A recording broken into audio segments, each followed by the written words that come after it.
আমার মুখ দেখানোর মতো কোনো জায়গা নেই। আমি যদি পরবর্তী কালে কোনো সুসাইড অ্যাটেন্ড করি তো তার জন্য পুরোটাই দায়ী হবে রুবেল।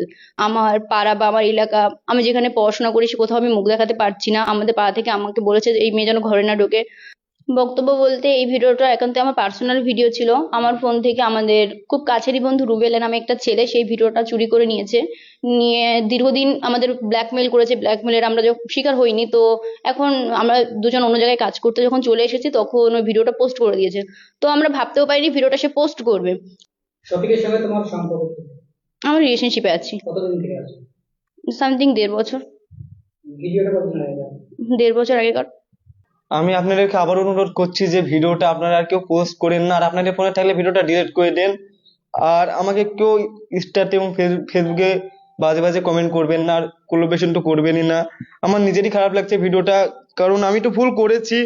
আর আপনারাও আমার এই ভিডিওটা বেশি বেশি করে শেয়ার করে ভুল করছেন। হয়তো আবার আপনারা এই ভিডিওটা নিয়ে রোজ করবে, যে বলবে তুই ভিডিও পোস্ট করেছি, তো আমরা তো বলবোই, আমরা তো ভিডিও পোস্ট করবো। আপনারা অনেকেই বলছেন। তো সত্যি বলতে গেলে আমি আগে থেকেই ভাইরাল ছিলাম, আর সত্যি বলতে গেলে আমার মান সম্মান নষ্ট করে আমি কখনো চাইবো না যে আরো ভাইরাল হতে। তাতে আমার কোনো, কি বলবো, কোনো মান সম্মানই তো থাকলো না যদি আমি এরকম কাজ করি। কারণ নিজের ইচ্ছে মান সম্মান নষ্ট করবো, এটা কখনোই করবো না। যেহেতু ভিডিওটা করেছি, আমি ভুল করেছি, আমার লাইফে যদি বড় ভুল হয়ে থাকে সব থেকে, তাহলে এটাই আমার লাইফে সব থেকে বড় ভুল। আর আপনারা এরকম ভুল আমার কখনো দেখতে পাবেন না। তাই আপনাদেরকে অনুরোধ করছি আপনারা বাজে কমেন্ট কেউ করবেন না। তো বলতে গেলে আমি আমার একটা আইডিতে আমি ভিডিওটা করে ছেড়েছি, আর জানিয়েছি যে ভিডিওটা কিভাবে পোস্ট হয়েছে। তো আমি আরেকবার বলছি যে আমরা দুজন শুট করছিলাম এবং রুবেল ভাই ছিল। তো তাকে আমরা অনেক বিশ্বাস করতাম, ভাই মনে করতাম। তো আমার ফোনে ভিডিওটা ছিল না, আমার গার্লফ্রেন্ডের ফোনে ভিডিওটা ছিল। তো সে ফোনটা রুবেলকে দিয়েছিল এবং আমার ফোনটা রুবেলকে দিয়েছিলাম। আর রুবেল আমাদের ফোনে পাসওয়ার্ড জানতো। তো সে ভিডিওটা নিয়ে নেয়, নিয়ে নেওয়ার পরে আমাদেরকে কন্টিনিউ ব্ল্যাকমেল করে। ব্ল্যাকমেল করার পরে একসময় এতটা রাগ হয়ে গেছিল, ভেবেছিলাম বাড়ি আসার পর আর ফোনই তুলবো না। আর আমি সত্যি বলতে গেলে বাড়ি আসার পর আর ফোন তুলিনি এবং ওর নাম্বারটা ব্লক করে দিয়েছিলাম। কিন্তু ভাবতে পারিনি যে এই ভিডিওটা পোস্ট করে দেবে।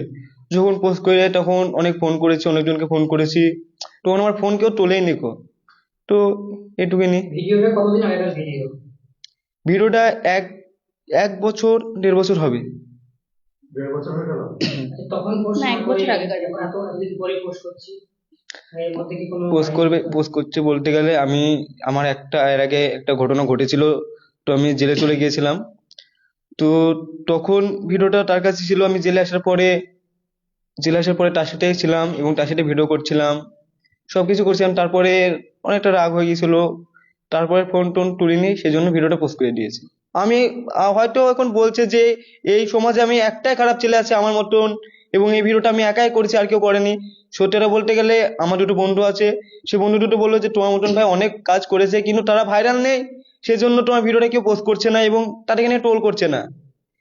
আর বাচ্চারা খারাপ হয়ে যায় বলতে গেলে, ভিডিওটা যদি আপনারা বেশি বেশি যদি শেয়ার না করতেন তাহলে ভিডিওটা বাচ্চারা কখনোই দেখতে পেতো না। আপনারা ভিডিওটা পোস্ট করছেন এবং আপনারা ভিডিওটা শেয়ার করছেন, আর আপনারা সেই ভিডিওটা নিয়ে ভিডিও করছেন বলে বাচ্চারা দেখতে পাবে, তাছাড়া কিছুই না।